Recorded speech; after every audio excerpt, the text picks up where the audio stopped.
नहीं है, और अगर टाइम है तो जुलाई की लाइव स्ट्रीम देख सकते हो, वहाँ पर भी आपको कंटेंट मिल जाएगा। तो यहाँ पर बस मैं आपको छोटा सा एरिया बता रहा हूँ। ट्रेंड लाइंस होती हैं जो स्ट्रेट ना होकर टेढ़ी मेढ़ी होती हैं इस तरीके से, तो हम इसको ट्रेंड लाइन कहते हैं। अगर मान लो मार्केट हमें इस तरीके से ना दिख के, ऐसे ना दिख के, अगर हमें मार्केट ऐसे दिख रही है तो इस केस में हम लोग सपोर्ट रेजिस्टेंस यूज नहीं कर सकते, इस केस में हमें ट्रेंड लाइंस को कनेक्ट करना पड़ता है। और ट्रेंड लाइन की कनेक्टिविटी आपकी मैक्सिमम मिनिमम 2 पॉइंट से होनी चाहिए, ताकि तीसरा पॉइंट इससे कनेक्ट हो या फिर ब्रेकआउट करके भागे ऊपर की साइड, या ब्रेकआउट करके नीचे भागे। इस तरीके से हम लोग ट्रेंड लाइन को कनेक्ट करते हैं, जो कि मैं आपको लगा के दिखाता हूँ। यहाँ पर अगर आप देखोगे तो ये देखो, यहाँ पर हमारे सामने लाइन है, मैं इस तरीके से इसको कनेक्ट कर देता हूँ, you can see like this. ये देखो, यहाँ पर मार्केट में एक ब्रेकआउट हुआ, ब्रेकआउट होते मार्केट रिटेस्ट करने के लिए आई, ये हमारा एक। और अगर हम चाहें तो यहाँ पर एक और ट्रेंड लाइन बना सकते हैं, you can you like see like this. और यहाँ पर हमें दिखता है यहाँ पर retest as a support. Trend line को भी हम लोग एज ए रेजिस्टेंस और सपोर्ट यूज कर सकते हैं, सिंपल मेथड है, रेजिस्टेंस रेजिस्टेंस एंड सपोर्ट। आप देखो ये पहले रेजिस्टेंस की तरह रिएक्ट कर रही थी, रेजिस्टेंस की तरह रिएक्ट कर रही थी, अब ये सपोर्ट की तरह रिएक्ट कर रही है। क्यों? क्योंकि इसने तोड़ दिया है अपना हाई, ब्रेक ट्रेंड लाइन को तोड़ दिया है, और तोड़ने के बाद अब इसको एज ए सपोर्ट की तरह यूज कर रही है। ऐसा ही ये हर बार करती है, हर बार ऐसा ही करती है, बस हमें पहचानना पड़ेगा, क्योंकि जब हम पहचानते सही नहीं है तो ये फेल तभी होती है। अगर हम सही तरीके से यूज करेंगे ना इसको, तो ये फेल नहीं होने की। तो आपको मैक्सिमम जो ट्रेंड लाइन है वो इस तरीके से कनेक्ट करनी है कि उसके कम से कम 2 पॉइंट्स तो कनेक्ट हो, ऐसा नहीं कि कुछ भी कनेक्ट हो जाए। फिर आपको इसमें फेक आउट्स वगैरह दिखेंगे, जो कि मैं आपको बताऊंगा आगे कैसे दिखेंगे। You can see like this. ये देखो, एक बार नीचे गई, ऊपर गई, लेकिन ऊपर जाके फिर से इसको एज ए सपोर्ट यूज कर दिया। कभी कभी ऐसे भी करेगी, support support support and use करके, एंड देन फिर ऊपर की साइड भाग गई मार्केट। ऐसे भी हमें तो यानी कि इन ट्रेंड लाइन को हम तभी यूज करते हैं जब हमारे पास मार्केट अगर ट्रेंडिंग हो, टेढ़ी हो, सीधी ना हो। सीधी मार्केट में हम सपोर्ट रेजिस्टेंस यूज कर सकते हैं, लेकिन जब मार्केट टेढ़ी होती है तो हम उसमें ट्रेंड लाइन, ट्रेंडिंग होती है तो हम उसमें ट्रेंड लाइन यूज करते हैं, ताकि हमें अच्छे सपोर्ट रेजिस्टेंस दिखे और बहुत अच्छी कनेक्टिविटी मिलती है इसके साथ। इसमें हम एग्जैक्ट ट्रेंड लाइन को कनेक्ट कर सकते हैं, और साथ ही साथ में मार्केट में इसमें भी एसआर इंटरचेंज यानी कि होता रहता है। कभी कभी जो ट्रेंड है वो सपोर्ट की तरह रिएक्ट करता है, क्रॉस होने के बाद वो शायद रेजिस्टेंस की तरह भी रिएक्ट कर सकता है, या फिर दोबारा से सपोर्ट की तरह रिएक्ट कर सकता है, जैसे कि आपको यहाँ पर अभी दिख रहा है। बाकी तो देखो, इसमें प्रैक्टिस आपकी मांगती है ये, ऐसा नहीं हो सकता कि आपको एक ही दिन में ये मास्टर आप इसमें बन जाओगे, इसमें बहुत प्रैक्टिस चाहिए होती है। आप देख सकते हैं ये बहुत ही बढ़िया तरीके से यहाँ पर हमें मार्केट ये दिख रही है। तो यहाँ पर आप देखोगे तो इस तरीके से ये हमें एक चैनल की तरह दिख रहा है, ये एक चैनल है, इसको हम लोग बोलते हैं पैरेलल चैनल। और यहाँ पर हमें मार्केट जाती हुई दिख रही है। यू कैन सी नीचे अभी मार्केट ऊपर की साइड जा रही है, तो हमें ट्रेंड के साथ ही चलना पड़ता है, ट्रेंड के अगेंस्ट तो जा नहीं सकते। तो सपोर्ट, आप देख सकते हैं यहाँ पर हमारे सामने सपोर्ट सपोर्ट सपोर्ट सपोर्ट, ऊपर resistance resistance resistance resistance, cross होने के बाद मार्केट यहाँ आती है, एज ए सपोर्ट यूज करती है, क्योंकि मार्केट इसको भी एज ए, ये इंटरनल भी लगा सकते हैं हम लोग, जैसा चाहे वैसे लगा देंगे, उसमें कोई इशू नहीं है। हमें बस अपने ट्रेंड लाइंस को मैक्सिमम पॉइंट्स के साथ कनेक्ट करना है, ताकि हमारे पास बढ़िया रिजल्ट निकल के आए, एंड देन मूविंग अपसाइड। हम हर तरीके से इसको यूज कर सकते हैं, जैसे चाहे वैसे यूज कर सकते हैं, ऐसा कोई रिस्ट्रिक्शन नहीं होती है। You can see like this, ये हमारे सामने बनी हुई है, ये क्रॉस करती है, फिर अगेन चली जाती है, रिजेक्शन क्रिएट करती है, एंड मार्केट मूविंग अपसाइड।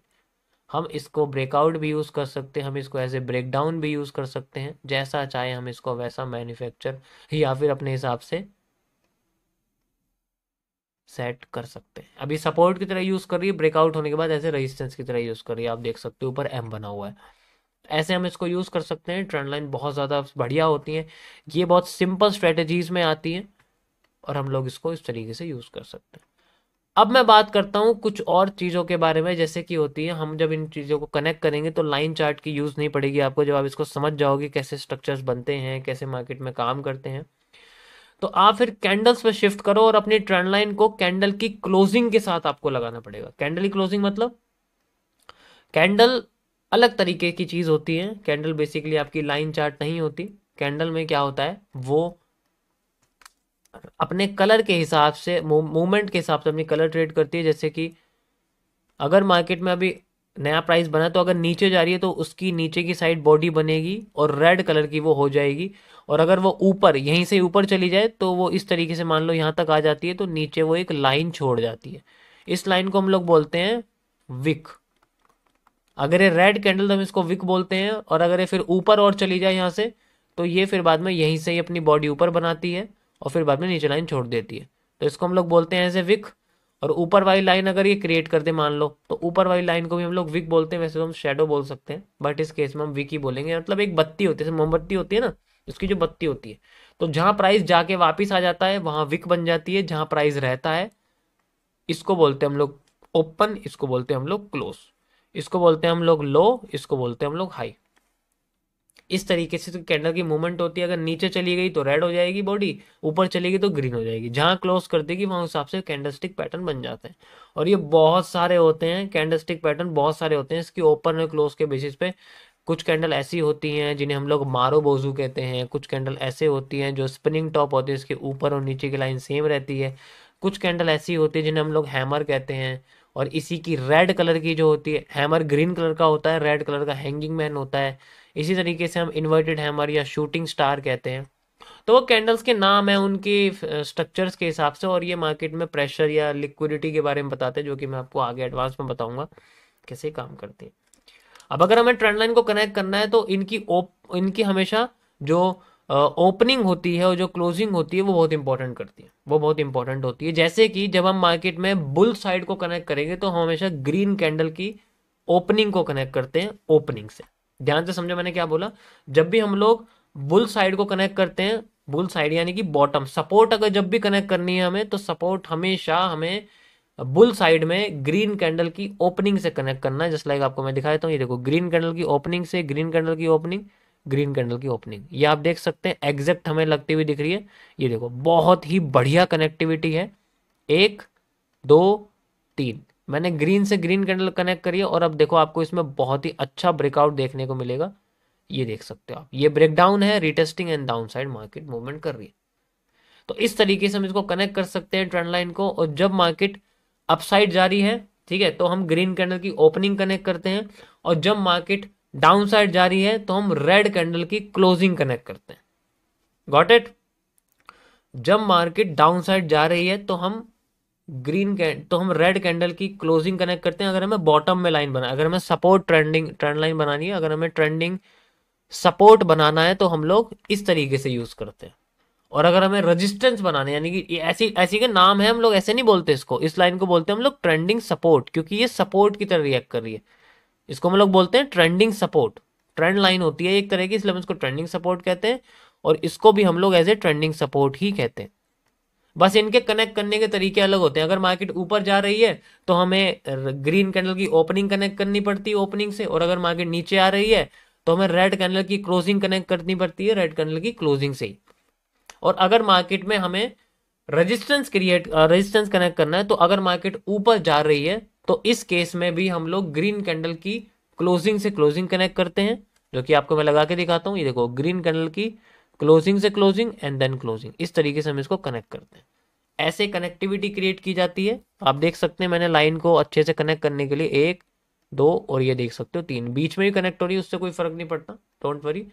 बस हमें लाइन को अच्छे से कनेक्ट करना है। तो इस केस में हम इसको बोलते हैं ट्रेंडिंग रेजिस्टेंस, क्योंकि मार्केट में ये रेजिस्टेंस की तरह क्रिएट हो रही है, मार्केट में अपने आप को नीचे गिराने की कोशिश कर रही है। That's why we call it as a trending resistance.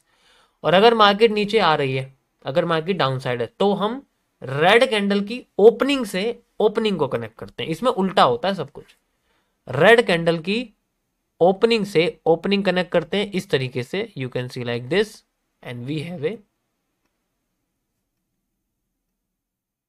हम इस तरीके से इसको कनेक्ट कर सकते हैं। You can see like this, ये रही हमारे पास यहाँ पर लाइन। सो 1 2 और 3, उसके बाद breakout, bullish engulfing and then market moving upside.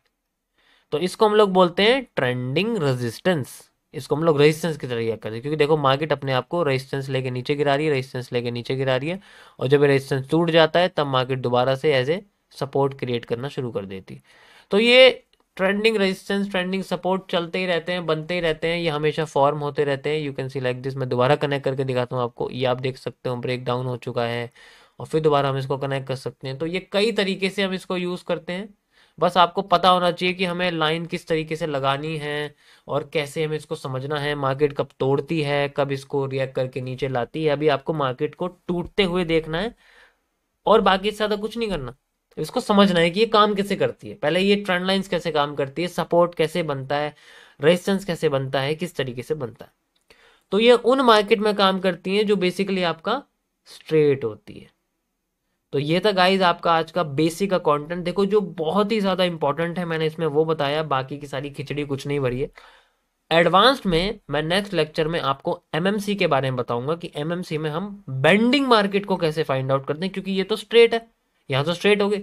अगर मार्केट बेंड कर गई तो उस केस में हम लोग कैसे फाइंड आउट करते हैं, जैसे इन केस ये मार्केट, तो ये बैंड जो हो रही है ऐसे कैसे फाइंड आउट करते हैं, इसमें तो स्ट्रेट लाइन लगेगी नहीं ना, इसमें लग सकती है स्ट्रेट लाइन, ये बैंड हो रही है, तो इसमें कैसे हम लोग फाइंड आउट करते हैं मैं आपको एमएमसी में बताऊंगा। तब तक के लिए आप इसको प्रैक्टिस करिए, और अगर आपका टाइम ज़्यादा है तो आप लाइव स्ट्रीम देखिए जुलाई की, इसमें आपका सारा का सारा ये कॉन्सेप्ट क्लियर हो जाएगा और ज़्यादा डिटेल में, क्योंकि मैंने इसको छोटे टाइम में ज़्यादा कॉन्सेप्ट कवर करने की पूरी पूरी कोशिश करी। थैंक यू गाइस, मिलते हैं आप लोगों को एमएमसी के लेक्चर में।